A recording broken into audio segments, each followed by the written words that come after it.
Assalamualaikum warahmatullahi wabarakatuh. Alhamdulillahillazi arsala rasulahu bil huda wa dinil haq liyudhhirahu 'ala dini kulli walau karihal kafirun walau karihal musyrikun. Asyhadu an la ilaha illallah wa asyhadu anna Muhammadan abduhu wa rasuluh la nabiyya ba'da amma ba'du.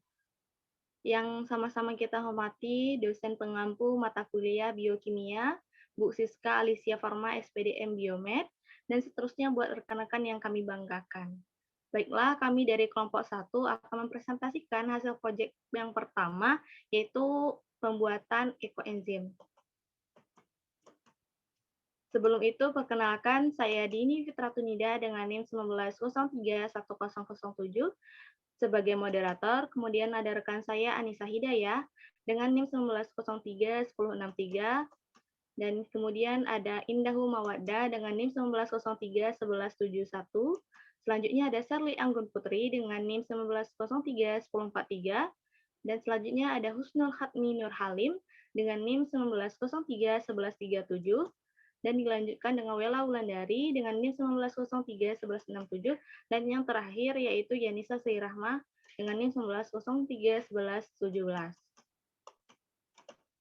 Sebelum kita lanjut ke dalam presentasi proyek kami hari ini, ada sebuah ayat dalam surat Al-Qasas ayat 77 yang artinya, dan carilah pada apa yang telah dianugerahkan Allah kepadamu atau kebahagiaan negeri akhirat, dan janganlah kamu melupakan bahagiamu dari kenikmatan duniawi, dan berbuat baiklah kepada orang lain, sebagaimana Allah telah berbuat baik kepadamu. Dan janganlah kamu berbuat kerusakan di muka bumi, sesungguhnya Allah tidak menyukai orang-orang yang berbuat kerusakan. Untuk presentasi kita pada hari ini sangat terkait dengan ayat yang telah saya bacakan tadi. Karena sebaik-sebaiknya kita janganlah sampai kita merusak bumi kita dengan salah satu kontribusi yang bisa kita berikan, yaitu dengan pembuatan ekoenzim. Nah, mengapa demikian? Nanti akan kita jelaskan. Untuk itu, kita tahu dulu apa tujuan dari proyek yang telah kami lakukan. Baiklah, penjelasan tujuan tersebut akan disampaikan oleh rekan saya yaitu Husnul Khatmi Nur Halim. Kepada Husnul dipersilahkan.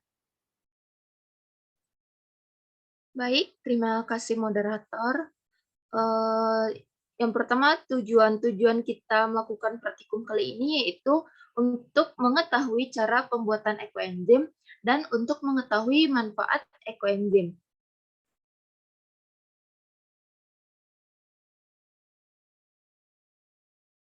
Selanjutnya yaitu waktu dan tempat. Praktikum kali ini dilaksanakan yaitu pada hari Jumat tanggal 27 Agustus 2021 bertempat di rumah masing-masing. Selanjutnya yaitu dasar teori. Indonesia merupakan negara yang memiliki jumlah penduduk terbanyak keempat di dunia, yaitu 264 juta jiwa. Jumlah penduduk yang banyak tersebut berpengaruh pada jumlah sampah yang dihasilkan. Semakin tinggi jumlah penduduk, semakin banyak jumlah sampah yang dihasilkan. Perkembangan industri dan teknologi juga dapat membawa dampak negatif, salah satunya volume, jenis, dan karakteristik sampah yang semakin beragam menurut Dewi et al. Tahun 2021. Ekoenzim ini adalah salah satu cara pengolahan sampah organik, yaitu dengan memanfaatkan sampah organik tersebut sebagai bahan dasar pembuatan ekoenzim. Ekoenzim atau dalam bahasa Indonesia yang disebut ekoenzim merupakan karya yang sudah lebih dari 30 tahun yang lalu yang diperkenalkan oleh Dr. Rosukon Pompanpong yang berasal dari Thailand. Inovasi ini memberikan distribusi yang cukup besar bagi lingkungan.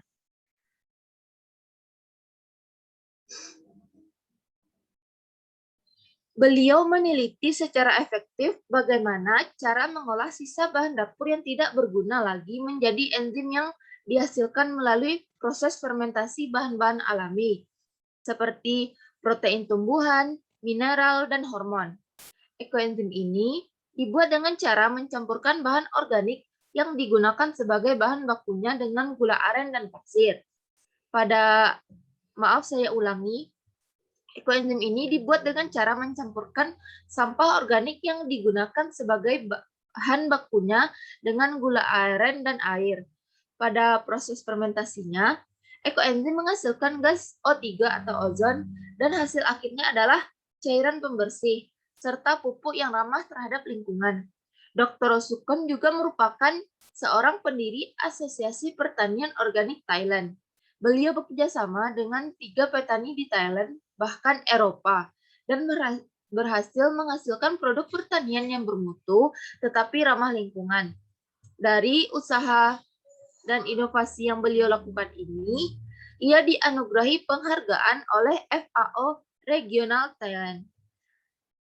Baiklah, sekian yang dapat saya sampaikan. Saya kembalikan kepada moderator. Baiklah, terima kasih kepada Husnul Khatmi yang telah menyampaikan dasar teori, tujuan, dan waktu proyek yang telah kita laksanakan.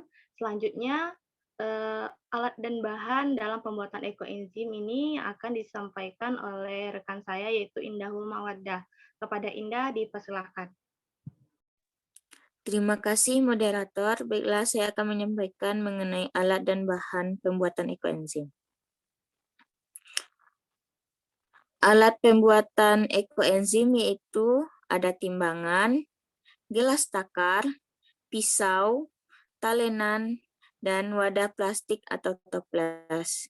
Kemudian untuk bahan pembuatan ekoenzim yaitu sisa sayuran dan kulit buah seperti kulit jeruk manis, jeruk nipis, kulit wortel, sawi, kulit semangka, dan lain-lain.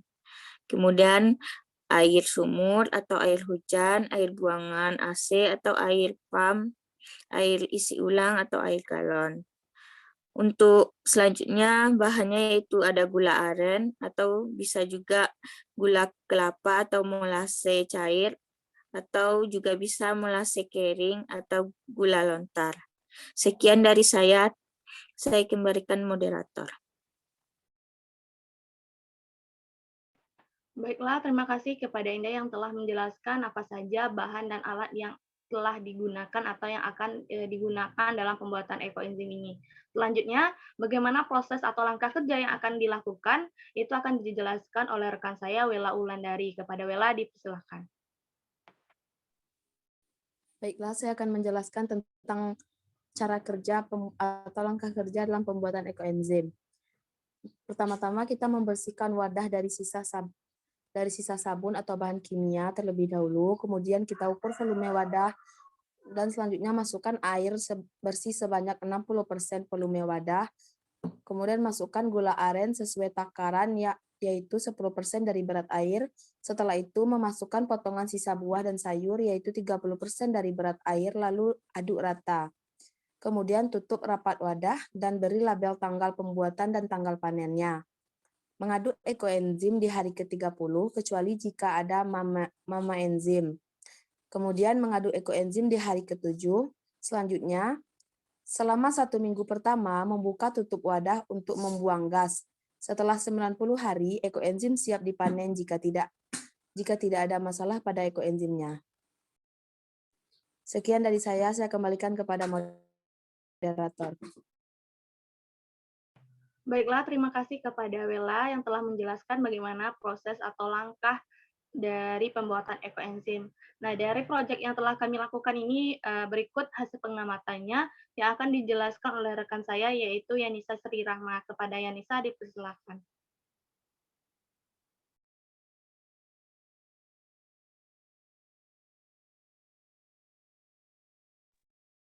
Baik, terima kasih moderator. Baiklah, di hasil pengamatan ini didapat pembuatan ekoenzim selama 3 bulan, di mana pada tabel pertama, pada hari ke-0, itu hasil dari ekoenzimnya yaitu warna air masih jernih dan sisa sayuran dan juga kulit buah masih segar dan baunya khas bau jeruk atau asam. Nah, pada hari ke-0 ini maksudnya hari pembuatan ekoenzim. Untuk selanjutnya yaitu pengamatan hari kedua. Pada pengamatan hari kedua, dapat kita lihat bahwa adanya gas pada tabung, di mana pada hari kedua ini kita akan melepaskan gas pada tabung tersebut. Karena 1 minggu pertama ini banyak dihasilkan gas yang dapat dilihat dengan gelembung-gelembung pada atas cairan ekoenzim. Lalu pada hari keempat, itu melepaskan gas kembali, karena ini masih termasuk 1 minggu pertama, dan banyak dihasilkan gas di atas cairan tersebut. Lalu hari ke-7, dapat dilihat yang berwarna putih ini, itu merupakan lapisan jamur Pithera. Pada hari ke-7 ini dilakukan proses pengadukan, dan dapat dilihat banyak gelembung-gelembung pada ekoenzim ini. Lalu hari ke-30 atau 1 bulan, proses pengadukan kedua dapat juga dilihat bahwasanya ada jamur Pithera. Namun ini lebih tebal lagi. Baunya juga menyengat khas jeruk dan tidak ada ulat atau belatung, berarti menandakan bahwa ekoenzim ini berhasil atau tidak terkontaminasi. Lalu pengamatan hari ke-90 atau 3 bulan. Itu merupakan proses panen ekoenzim. Baunya asam segar dari bau jeruknya lebih dominan. Baik, sekian dari saya kembalikan ke moderator. Baiklah, terima kasih kepada Yanisa yang telah memaparkan hasil pengamatan awal dari proses pembuatan ekoenzim.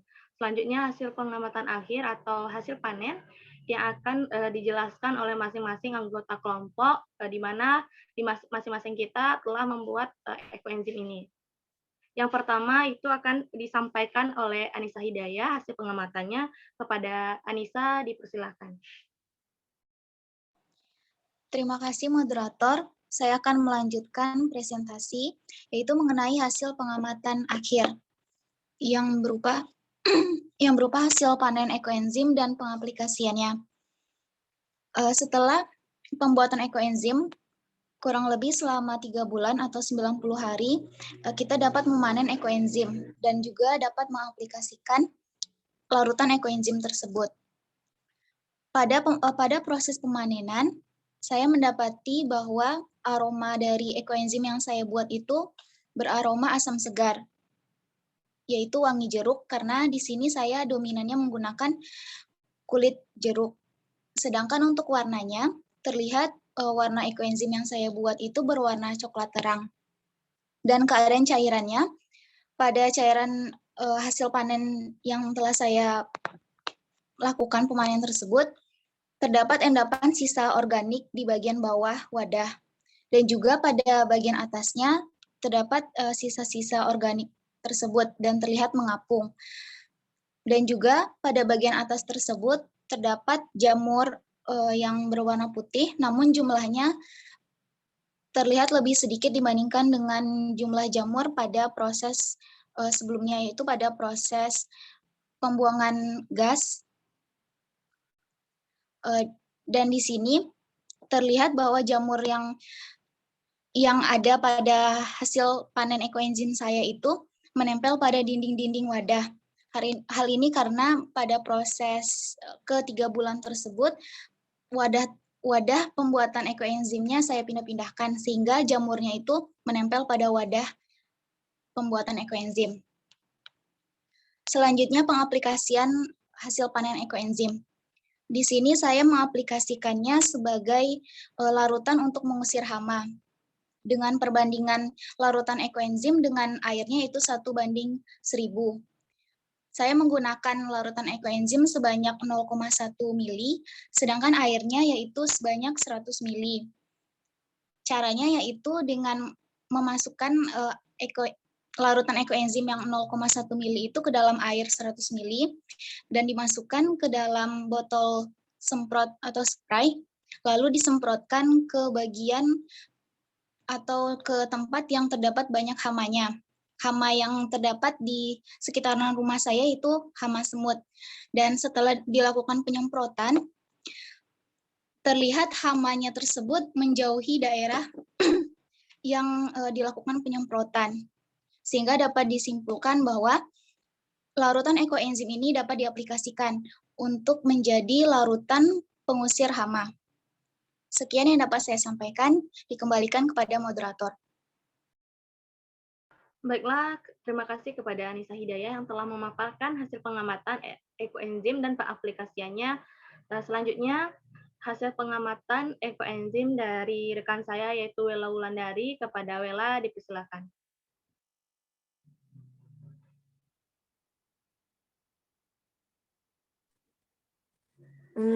Mohon maaf sebelumnya moderator, sepertinya ini bukan slide dari hasil pengamatan saya.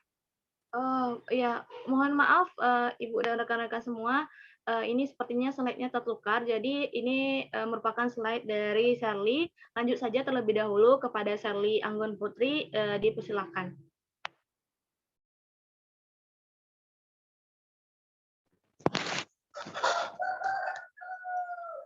Baiklah, moderator, saya Sherly Anggun Putri akan melanjutkan menyampaikan hasil pengamatan saya mengenai ekoenzim setelah panen dan pengaplikasiannya setelah 90 hari. Nah, dapat Ibu dan rekan-rekan lihat pada gambar, gambar sebelah kiri adalah proses pemanenan dan di sebelah kanan itu adalah hasil akhir dari ekoenzim. Di mana pada saat panen, aroma yang dihasilkan dari ekoenzim yang telah saya buat yaitu beraroma asam segar, khas fermentasi atau seperti cuka. Sedangkan untuk warnanya itu berwarna coklat gelap, di mana salah satu penanda bahwa ekoenzim kita itu berhasil adalah berwarna coklat gelap. Selain yang disampaikan oleh rekan saya tadi bahwa tidak ada belatung, itu juga adalah salah satu tanda bahwa ekoenzim kita berhasil.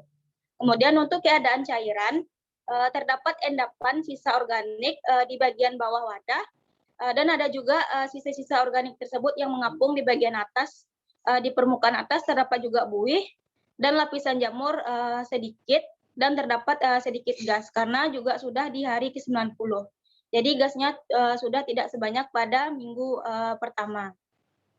Nah, untuk pengaplikasiannya itu saya aplikasikan ada 3. Yang pertama sebagai hand sanitizer, yang kedua pupuk tanaman organik atau ampasnya dapat digunakan sebagai pupuk tanaman organik. Kemudian yang ketiga juga saya manfaatkan sebagai penyiram tanaman. Nah, untuk takarannya untuk hand sanitizer ini saya isikan 400 ml air, kemudian saya tambahkan 1 tutup botol ekoenzim. Nah, baiklah, sekian yang dapat saya sampaikan. Saya kembalikan kepada moderator. Baiklah, terima kasih kepada Sherly Anggun Putri yang telah menyampaikan hasil pengamatan atau hasil panen dan pengaplikasiannya pada pembuatan ekoenzim Sherly. Selanjutnya itu kembali ke Wela Wulandari untuk menyampaikan hasil pengamatannya kepada Wela, dipersilakan. Baiklah, terima kasih moderator. Saya Wela Wulandari akan menjelaskan tentang hasil pengamatan saya. Gambar tersebut merupakan kondisi ekoenzim saya ketika saya akan melakukan pemanenan ekoenzim, yaitu pada hari ke-90. Di mana aroma yang saya dapatkan yaitu berupa aroma asam segar, karena pada ekoenzim saya kulit buah yang paling dominan yaitu kulit buah jeruk, dan kulit buah jeruk yang saya gunakan ada 2 jenis, yaitu jeruk manis dan jeruk nipis. Kemudian warna yang saya dapatkan berwarna coklat muda atau lebih coklat keoren-orenan. Kemudian pada kondisi cairan ekoenzim saya yaitu bersifat encer, warna coklat muda. Pada bagian bawah terdapat endapan sisa kulit buah, namun endapan sisa kulit buah tersebut sudah sangat halus atau sudah hancur. Pada bagian atas terdapat lapisan jamur Phithera yang tipis, karena pada bulan kedua saya tidak sengaja menyenggol botol ekoenzim saya, dan akhirnya jamur Phithera yang sudah menebal hancur kembali, dan ini terbentuk setelah sebulan kemudian waktu saya tidak sengaja menyenggol botol tersebut. Sehingga masih terdapat sisa-sisa jamur Phithera pada pinggir botol. Dan pada di bawah jamur pitera juga terdapat sisa kulit buah dan sayuran sudah lembut tadi.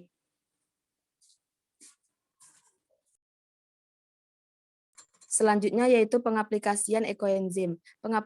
Pengaplikasian ekoenzim yang saya lakukan yaitu untuk memberantas hama pada tanaman bunga Kamboja. Pada tanaman bunga Kamboja terdapat hama tanaman yang berwarna putih, yaitu pada bagian bawah daunnya. Kemudian saya membuat larutan ekoenzim dengan perbandingan 1:100, yang mana 1 itu merupakan 1 ml cairan ekoenzim dan 10 ml air biasa. Kemudian saya aduk dan saya semprotkan kepada daun bunga Kamboja yang terkena hama tersebut. Hasilnya setelah beberapa hari ke depan saya lihat itu tidak ada lagi terdapat hama pada daun tanaman bunga Kamboja. Jadi saya simpulkan bahwa cairan ekoenzim bisa dimanfaatkan atau digunakan untuk memberantas hama pada tanaman. Baiklah, demikian penjelasan dari saya kembalikan kepada moderator. Baiklah, terima kasih kepada Wela Wulandari yang telah menyampaikan hasil pengamatannya atau hasil panen dan pengaplikasiannya. Selanjutnya, hasil pengamatan akhir atau pengaplikasiannya yang akan disampaikan oleh Indah. Kepada Indah Hulmawadah, dipersilakan. Terima kasih moderator. Baiklah, saya akan menyampaikan hasil pengamatan saya. Setelah 3 bulan, saya mendapati ekoenzimnya beraroma asam segar yang khas dan berbau cuka. Kemudian warnanya berwarna coklat gelap, bisa teman-teman lihat, dan tidak terdapat ulat. Ini menandakan ekoenzimnya berjalan dengan baik, dan keadaan cairannya yaitu adanya endapan sayuran yang telah hancur di bagian atasnya dan terdapat potongan-potongan sayuran dan kulit buah dan lapisan jamur putih. Lapisan jamur putih ini merupakan pitera. Kemudian untuk pengaplikasiannya, saya mengaplikasikannya untuk pembersih kloset kamar mandi. Untuk kloset kamar mandi, saya menggunakan ekoenzim murni, kemudian menyiramkan langsung kepada klosetnya yang kotor. Kemudian saya mengaplikasikannya untuk penyiram tanaman sebagai pupuk. Untuk perbandingannya yaitu 1:1000, yaitu 1-nya untuk ekoenzim dan 1000-nya untuk larutan air. Sekian dari saya kembalikan ke moderator. Baiklah, terima kasih kepada Indah yang telah menyampaikan hasil pengamatan dan pengaplikasiannya. Selanjutnya yaitu hasil pengamatan akhir dan pengaplikasiannya yang akan disampaikan oleh Yanisa Sri Rahmat. Kepada Yanisa, dipersilakan. Baik, terima kasih moderator. Nah, di sini dapat kita lihat bahwa pada kedua gambar ini itu merupakan hasil dari pembuatan ekoenzim saya, di mana aroma pada ekoenzim ini asam segar seperti cuka dan warnanya juga coklat gelap. Ini mungkin diakibatkan karena saya menggunakan gula aren, dan keadaan cairan pada ekoenzim terdapat endapan sayur-sayuran yang telah hancur di bagian atas dan terdapat potongan sayuran dan kulit buahnya di bagian bawah. Dan juga pada lapisan atas itu terdapat jamur putih atau kita sebut juga dengan jamur pitera. Nah, untuk gambar sebelah kanan yang kedua itu merupakan ekoenzim setelah penyaringan.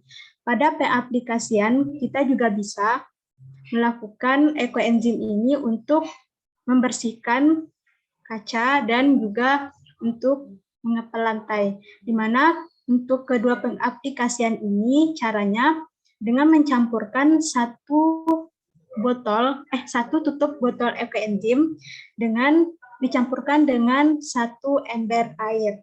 Nah, setelah itu kita dapat membersihkan dan juga mengepel lantai dengan cairan ekoenzim tersebut. Baik, saya kembalikan ke moderator. Terima kasih.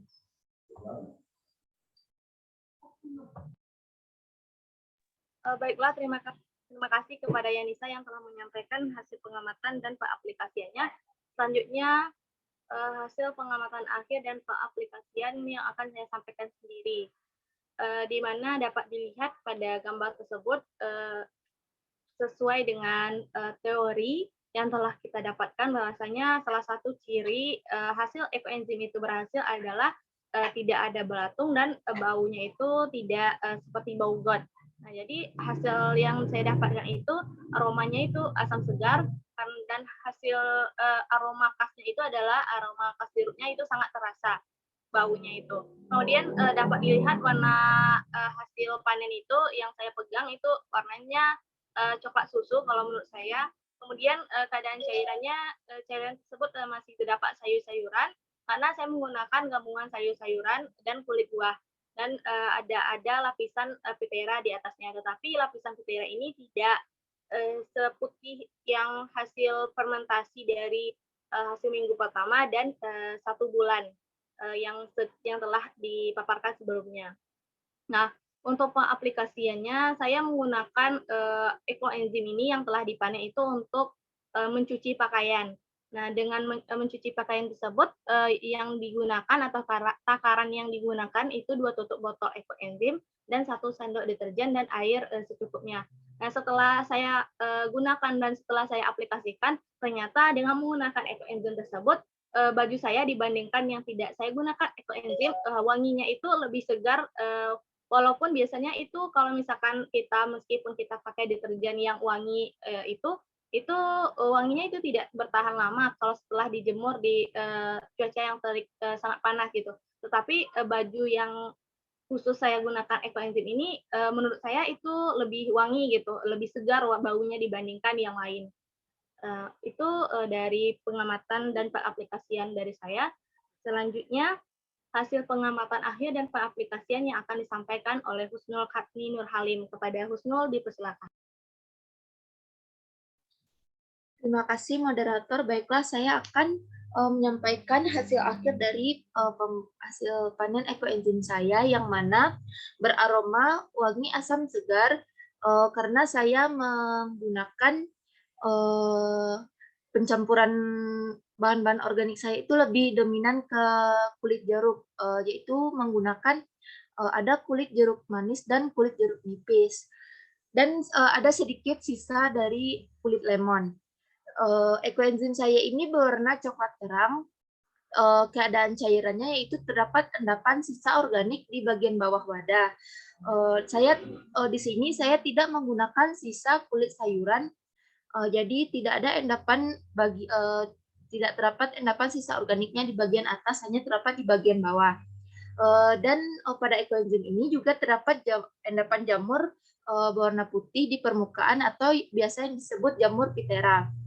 Di sini saya mengaplikasikan ekoenzim saya yaitu untuk menyirami tanaman dengan mencampurkan 1 liter air dengan 2 tutup botol ekoenzim.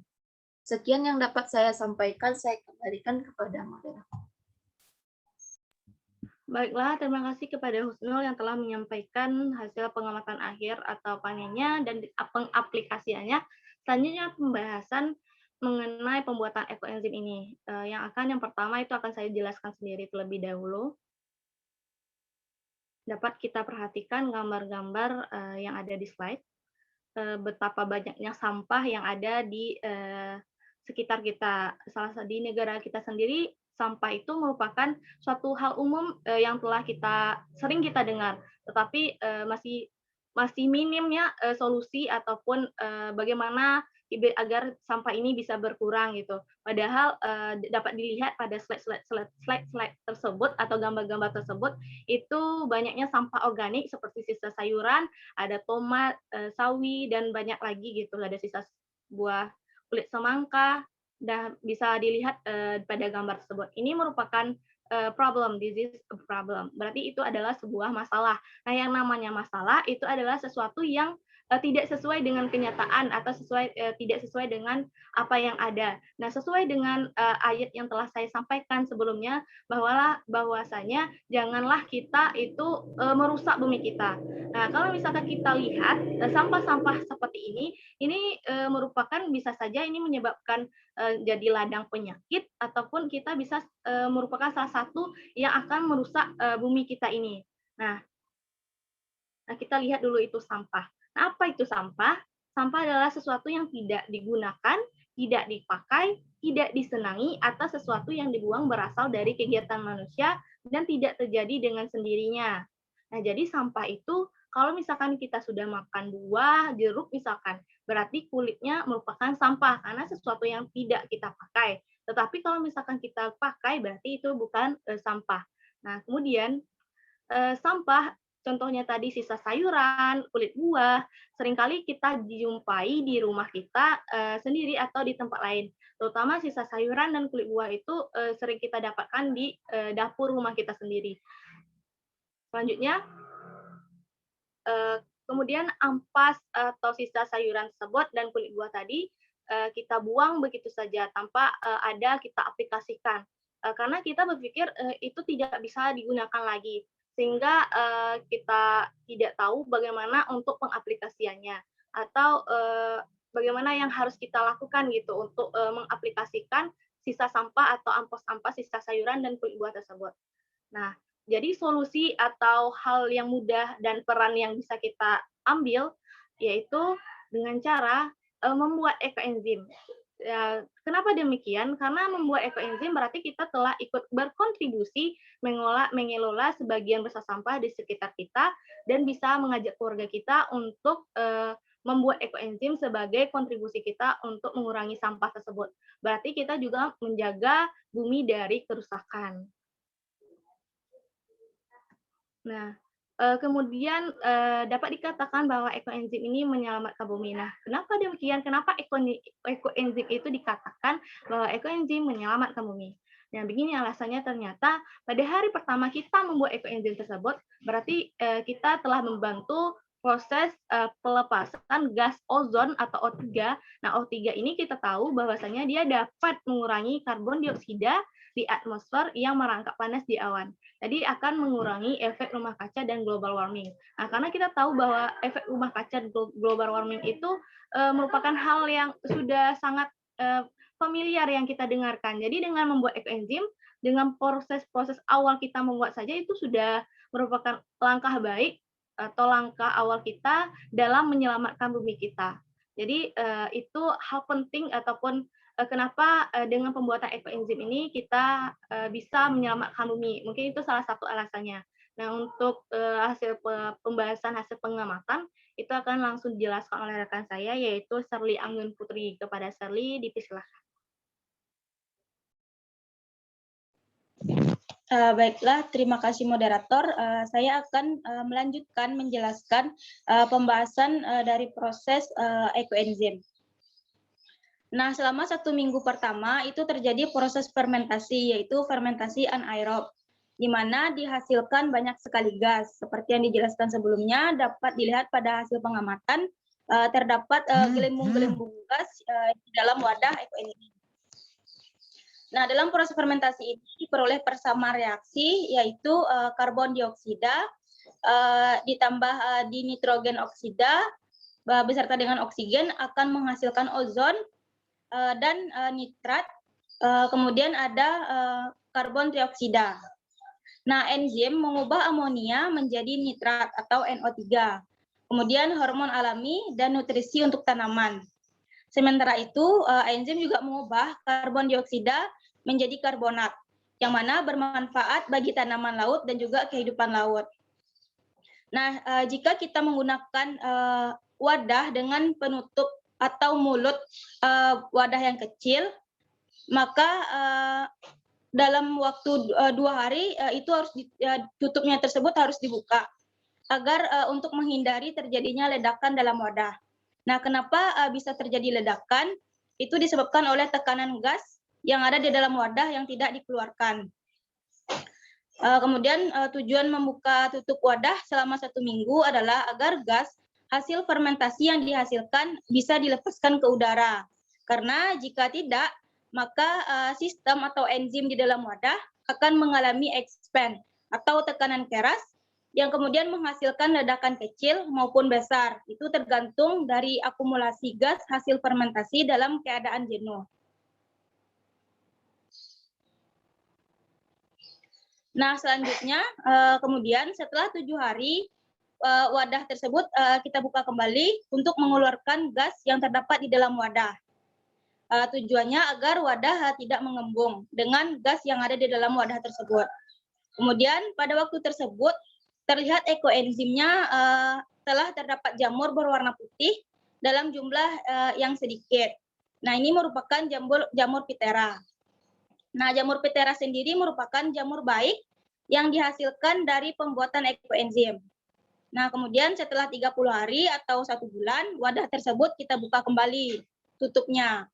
Pada saat dibuka terlihat jamur pada permukaan atasnya semakin banyak dan menutupi sisa-sisa organik yang dimasukkan ke dalam. Kemudian untuk aroma itu tercium aroma larutan asam segar khas fermentasi dan tidak ada di kelompok kami ditemukan belatung atau tidak terjadi pembusukan. Untuk warna larutan ekoenzimnya lebih terang dibandingkan saat larutan pada 7 hari pembuatan. Nah, pada waktu tersebut larutan ekoenzim diaduk sehingga antara jamur, kulit buah-buahan dan juga larutan gula aren tercampur kembali sehingga warnanya berwarna coklat susu atau coklat gelap. Nah, kemudian setelah 3 bulan atau 90 hari pengamatan, larutan tersebut dibuka kembali dan ekoenzim siap untuk dipanen. Nah, pada saat panen itu terlihat adanya jamur masih terdapat di bagian atas larutan, namun jumlahnya tidak begitu banyak, yang mana jamur tersebut menempel pada dinding-dinding wadah. Nah, pada larutan tidak terdapat belatung dan tidak terjadi pembusukan. Warna larutan ekoenzimnya berwarna coklat susu, ada juga dari kami yang berwarna coklat gelap, kemudian memiliki aroma asam segar seperti wangi jeruk. Nah, setelah larutan ekoenzim siap panen dan telah disaring larutan tersebut, kemudian dapat dimanfaatkan atau diaplikasikan di kehidupan sehari-hari. Contohnya seperti digunakan sebagai hand sanitizer, penyiram tanaman, mencuci pakaian, dan lain-lain. Nah, pada ekoenzim terkadang didapatkan adanya mama enzim. Dan tidak semua dapat mendapatkan mama enzim tersebut. Nah, sebagai tambahan, mama enzim tersebut adalah biang yang menghasilkan enzim pada organik. Nah, pada bulan kedua, mama enzim semakin menebal dan kulit buah dan sayur sudah hancur merata dan mengalami endapan. Namun, karena tidak sengaja menyenggol wadah ekoenzim, ada salah satu di antara kelompok kami, lapisan mama enzimnya hancur dan kembali tercampur dengan cairan beserta dengan sampah organik. Nah, seperti yang Ibu dan rekan-rekan lihat pada slide adalah bentuk dari pemanfaatan ekoenzim. Ada tabel penggunaan, ada enzim dan air. Nah, pertama itu untuk mencuci atau merendam sayuran dan buah-buahan. Dengan volume ekoenzimnya 1 cc atau kubik sentimeter, sedangkan untuk volume air itu 200 cc. Jadi perbandingannya 1:200. Kemudian untuk mengepel lantai, dapat kita gunakan enzimnya sebanyak 2 tutup botol saja, kemudian untuk airnya 8 liter. Nah, yang ketiga dapat juga untuk mencuci pakaian dengan jumlah enzimnya yaitu 2 tutup botol enzim ditambah dengan 1 sendok deterjen sebagai pembersih. Kemudian airnya 1 ember atau secukupnya.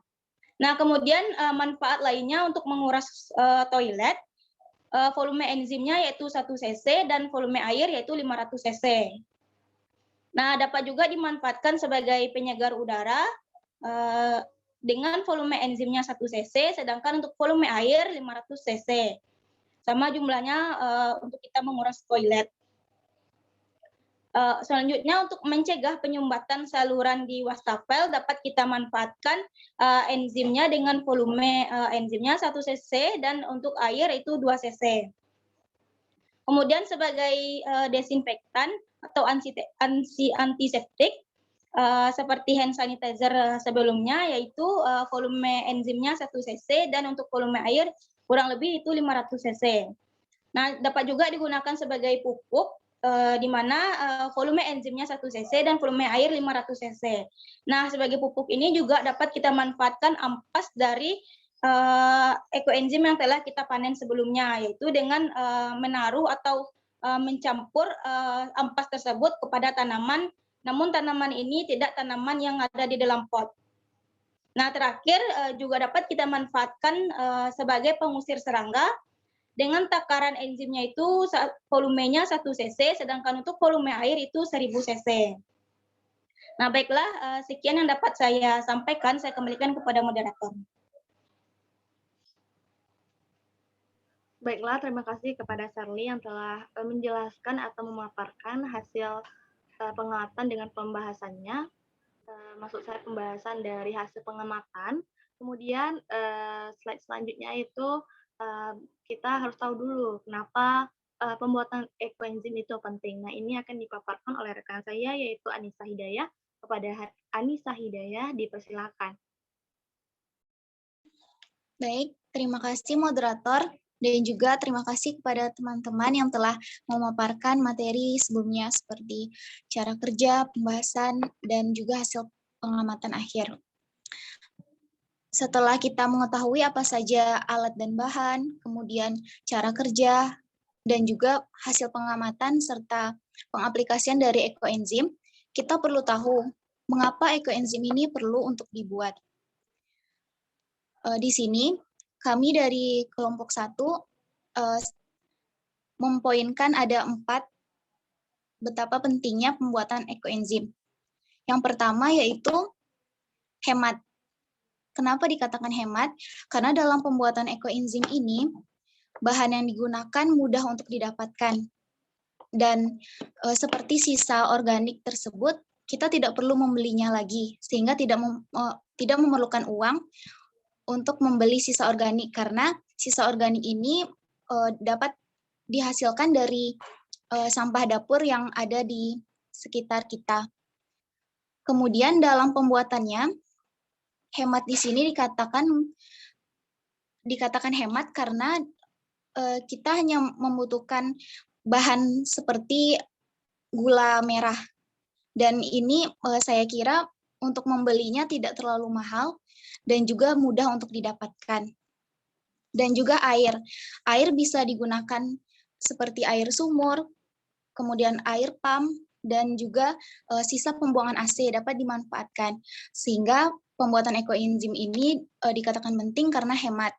Hemat dari segi bahan dan tentunya hemat dari segi waktu. Yang kedua, yaitu dapat mengurangi polusi. Pada saat pembuatan ekoenzim, gas metana yang dikeluarkan dari sampah yang dibuang itu dapat menangkap 21 kali lebih banyak panas daripada CO2. Hal ini, CO2-nya itu dapat memperburuk pemanasan global. Dan teman-teman dan Ibu dapat membayangkan bahwa dengan kita membuat ekoenzim, kita dapat membantu secara tidak langsung, bahkan bisa dikatakan secara langsung, pemanasan global yang terjadi di dunia ini, di bumi ini. Poin yang ketiga yaitu air purify atau pemurnian udara. Dengan membuat ekoenzim dapat membersihkan udara dari racun, polusi, dan menghilangkan bau.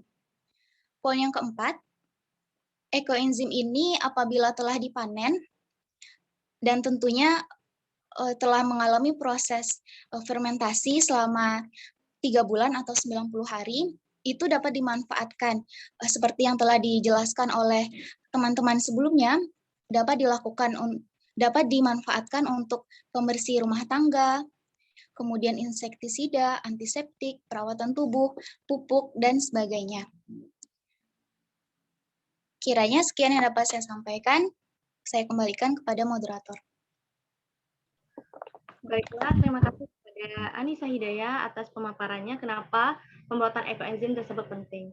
Nah, untuk mengakhiri dari hasil presentasi proyek kita kali ini, saya akan menyampaikan kesimpulan dari pemaparan presentasi yang telah kami sampaikan, yaitu yang pertama kami bagi kesimpulan tersebut dalam 5 poin. Yang pertama itu salah satu cara mengolah dan memanfaatkan limbah organik yang ramah lingkungan dan murah adalah dengan cara memanfaatkan sampah atau limbah tersebut menjadi ekoenzim. Yang kedua, ekoenzim itu merupakan suatu produk hasil fermentasi dari pemanfaatan sampah organik sebagai bahan bakunya yang ditambahkan dengan gula dan air. Dan yang ketiga, cairan ekoenzim itu memiliki warna coklat dan aroma asam segar yang kuat. Nah, yang keempat, cairan ekoenzim juga mengandung alkohol dan asam asetat karena merupakan proses anaerob pada proses fermentasinya. Dan kandungan alkohol pada ekoenzim itu dihasilkan dari proses fermentasi. Dan yang terakhir, setelah proses fermentasi terjadi sempurna, barulah ekoenzim terbentuk. Nah, hasil akhir yang menghasilkan residu tersuspensi di bagian bawah yang merupakan sisa sayuran dan buah, ataupun kulit buah ataupun sisa sayuran yang digunakan, tergantung dari pembuatan ataupun dari produk yang akan kita gunakan gitu. Nah, mungkin itu hasil kesimpulan dari kelompok kami dan ini adalah daftar pusaka yang kami gunakan. Sedikit penutupan dari presentasi kami dari saya itu sayangi bumi, sayangi diri, kemudian yuk jadi pahlawan bumi, yuk buat ekoenzim. Ini ekoenzimku, ekoenzimmu mana? Nah, silakan untuk mungkin dari rekan-rekan yang lain untuk menjaga bumi kita dengan cara untuk membuat ekoenzim. Sekian presentasi proyek kami kali ini. Mohon maaf atas kesalahan baik dalam penyampaian ataupun kata. Saya Dini Fitriatunida sebagai moderator, mohon maaf. Saya tutup dengan membaca wabillahi taufiq wal hidayah. Wassalamualaikum warahmatullahi wabarakatuh.